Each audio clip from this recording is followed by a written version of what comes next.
Hi, welcome back to my channel. As you can see, I am not where I normally am, and therefore I am very unprepared to make this video. Normally I have an audio setup, but it was malfunctioning, so iPhone audio is what you get. I'm so sorry. I hope that this background makes up for it. I hope you can still hear some of the wind rustling and the birds chirping and maybe the odd toad or frog.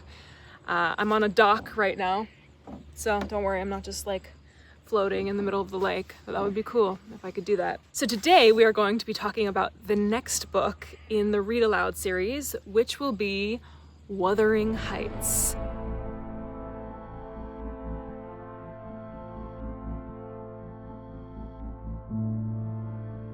I have never read Wuthering Heights. I don't know how it has escaped me thus far, but it has. Even the song Wuthering Heights by Kate Bush, I sometimes like sing it a little bit, and my boyfriend always laughs at me because he's like, you have no idea what the lyrics are, huh? And he doesn't tell me because he knows it's gonna spoil the book for me, so. And I've listened to that song like, I don't know, 5 to 10 times at least. I don't know, I don't know the lyrics. It's weird. Somehow things have just not really been spoiled for me. Once the trailer dropped for the Emerald Fennell film, I was like, oh, okay.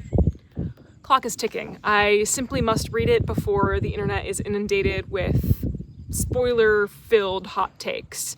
And to be fair, this book is like hundreds of years old, so that's on me. I know this is a slight spoiler, but like, I don't know how this mechanism happens. I don't know how it happened. I don't know what. Kathy's dead. That's the only thing I know. And that was revealed to me on the back of the book that I have. I'm gonna put a little video here because, like an idiot, I forgot my copy of Wuthering Heights on this trip, so I will put a little video of me showing off the book and reading the back here. All right, so this is my copy of Wuthering Heights. It is beautiful. I love it. It's my mom's. I stole it from her. And this was released, this version of it with this cover and the back, and it has like a little like Life of Emily Brontë in there. This was released in the 80s, and you can tell because of this gorgeous, gorgeous cover. It's not period accurate. She looks like, I'm assuming this is Kathy. Kathy looks like she lives on a prairie. Heathcliff's got some nice boots though. I'm assuming that's Heathcliff. Yeah, it's got this gorgeous, gorgeous font. I love it.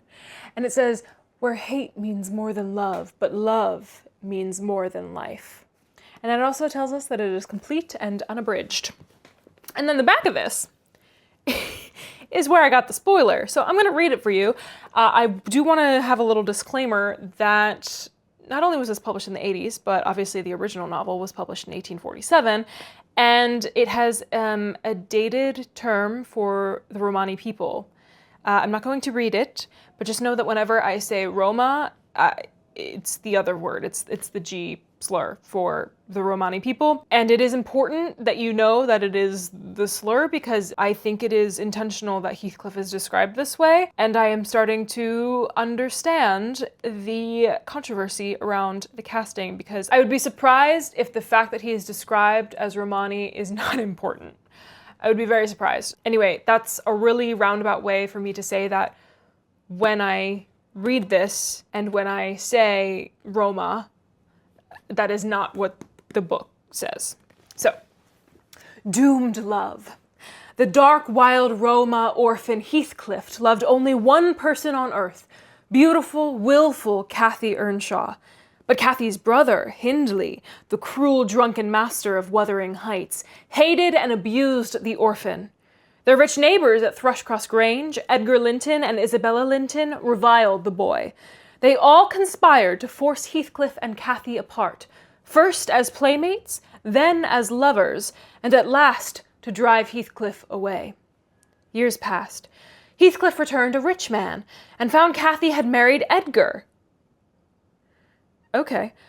Like a sullen demon, the Roma vowed to rule Wuthering Heights and the Grange, to plague his tormentors, to relentlessly hound and ruin the Earnshaws, the Lintons, even their children, until he won back the woman he loved, which would never be. For Kathy was dead Very dramatic. And then there's also like a little teaser here. So I'm going to read the teaser. I love when books have this. It's like, out of context drama. "The day she was buried, there came a fall of snow," Heathcliff said. "In the evening, I went to the churchyard. It blew bleak as winter. I didn't fear that her fool of a husband would wander up so late. 2 yards of loose earth was the sole barrier between us. I said to myself, I'll have her in my arms again. If she be cold, I'll think it is the north wind that chills me. And if she be motionless, it is sleep. I got a spade from the tool house and began to delve with all my might. It scraped the coffin. I fell to work with my hands. I was on the point of removing the lid when it seemed I heard a sigh of someone above. If I could only get this off, I muttered. I wish they may shovel the earth over us both. And I wrenched the more desperately still. There was another sigh, close at my ear, and I felt that Cathy was there. Not under me, but on the earth. Her presence was with me. It remained while I refilled the grave and led me home." So yeah, Cathy being dead was spoiled for me by the book itself, the cover of the book itself, and doesn't really tell me much about how it happened or what's going on, or I don't know. I know it's about Cathy and Heathcliff. I always want to call him Heathcliff Ledger, like Heath Ledger. I don't know why. Anyway, it's gothic romance, ? Gothic horror? I don't really know. I know it's written by a Brontë sister, Emily. And then it has a little section on the life of Emily Brontë, so I'll read that quickly also. Emily Jane Brontë was born on July 30th, 1818 at Thornton in Yorkshire. She was the 5th of 6 children and the 4th of 5 daughters, her only brother, Branwell, having been born the previous year. Her father, Patrick Brontë, became perpetual curate of Haworth Parsonage in Yorkshire in 1820. Her mother, Maria Branwell Brontë, died in 1821, after which her sister, Elizabeth Branwell, moved to Haworth from Cornwall to care for the Brontë children. In 1824, the 4 eldest daughters, Maria, Elizabeth, Charlotte, and Emily, attended the clergy daughters' school at Cowan Bridge. It was a dismal charity school for the daughters of clergymen too poor to go elsewhere, and conditions were such that many of the students became seriously ill. Among the casualties were Maria and Elizabeth Brontë, both of whom died of a combination of tuberculosis and typhoid fever in 1825. Charlotte and Emily returned to Haworth and thereafter were educated at home. Emily briefly attended the Roe Head School in 1835, and in 1837 was a governess at Law Hill near Halifax. In 1841, she went with Charlotte to study languages at the Pensionnat Heger in Brussels. I'm probably butchering that. Only to be called home again in 1842 when her aunt Branwell died. With the exception of these brief periods, Emily Brontë spent her life in seclusion at Haworth. She dutifully visited her father's parishioners, but did not form close acquaintances outside her family circle. For her, isolation was less a hardship than a necessity, and she was miserable whenever she had to be away from home. In 1845, Charlotte accidentally lighted upon the manuscripts of Emily's poems, and on reading them was impressed by their power. She confronted her younger sister with her discovery, and admitted that she had been writing poetry too. Emily was nevertheless vexed at having been found out, though she eventually was persuaded to submit her work for publication. In the meantime, Anne quietly brought her own poetry manuscripts out of hiding. Poems by Currer, Ellis, and Acton Bell, a selection of verses by Charlotte, Emily, and Anne, appeared in 1846. Their use of pseudonyms was partly to protect their cherished privacy, and partly because, as Charlotte later wrote, we did not like to declare ourselves women because we had a vague impression that authoresses are liable to be looked on with prejudice. The book received some favorable reviews, but was a resounding commercial failure. In the year after its publication, only 2 copies were sold. Emily began writing Wuthering Heights in October 1845 and finished it in June 1846. That's very fast. It was published in 1847. Wuthering Heights initially puzzled and offended many of its readers who found it excessively morbid, violent, and indelicate, and later disapproved still more when it became known that the book was written by a woman. By then, Emily Brontë had other things to worry about, since it had fallen to her to nurse her brother Branwell through the last stages of his sorry career. His fortunes had taken a downturn in 1842 when he was dismissed from his position as an assistant clerk to a railroad company for culpable negligence. In the following year, he had gone to work as a tutor at Thorpe Green Hall, where his sister Anne was also employed, and there proceeded to fall disastrously in love with the wife of his employer. In 1845, he returned to Haworth Parsonage in disgrace and sank into alcoholism and opium addiction. By 1848, he had deteriorated alarmingly, coming home drunk or drugged most nights while Emily waited up to see him safely to bed. He died in September of that year, and the day of his funeral, October 1st, was the last time Emily left her home. During the service, she caught a chill, which rapidly turned into consumption. She characteristically refused to see a doctor, and during the next 2 months forced herself to go about her usual routine. On the morning of her last day, December 19th, 1848, she still insisted on getting out of bed and getting dressed. After a while, she told her family that perhaps they should go fetch the doctor after all, and shortly thereafter she died. She was 30 years old. Oh my gosh. In the years since it was first published, Wuthering Heights has slowly found its readership and has had a steadily growing critical reputation. It is now considered one of the masterpieces of 19th century fiction. There is certainly nothing else quite like it in all of English literature. And that little bit about Emily, and the back actually, everything that's new about this 1988 edition was written by Teresa Nielsen Hayden. Back to beautiful background, Kenzie. Now, there are 2 times in my life where I've come across Wuthering Heights and I was supposed to have read it.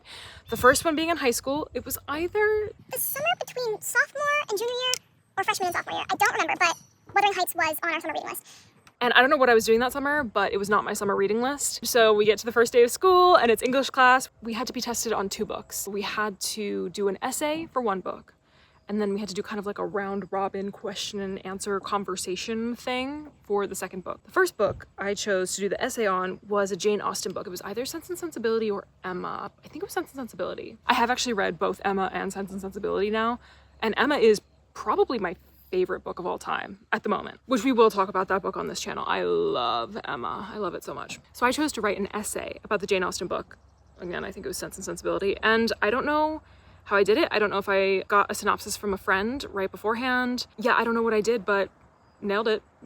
Got an A. And then for Wuthering Heights, we had like a whole class discussion where there were 2 circles of chairs facing each other, and we would all kind of like switch around the room for each question that our teacher asked. And she just kind of went around observing everybody's conversations, listening for whether or not you had read the book. I got through that by being very observant of everybody around me and picking up on lots of little details. Details is what was very important, like specifics. I don't remember any of that now. I'm also very good, I am a performer, so I was, even in high school, I was very good at improv and pretending I knew what I was talking about and being very excited.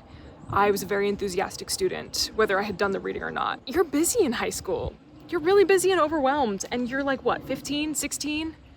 My God. So yeah, I passed with flying colors. And then the second time that I had encountered Wuthering Heights was that I tried to have it be my subway book, and I found out very quickly that that was not a good book to read on the subway because I needed to concentrate.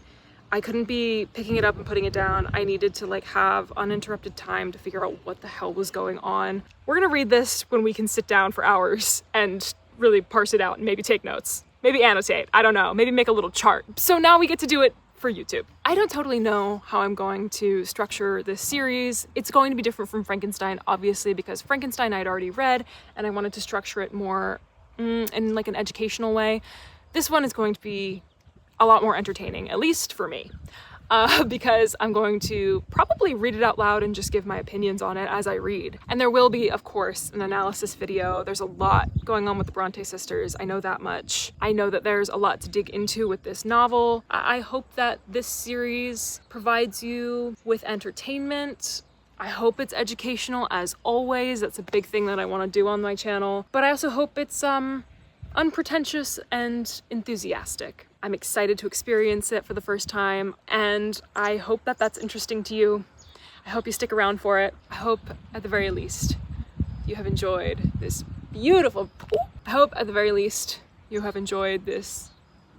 beautiful background. I wish I had a more profound video for you with this gorgeous background. Join me next week where we'll start Wuthering Heights.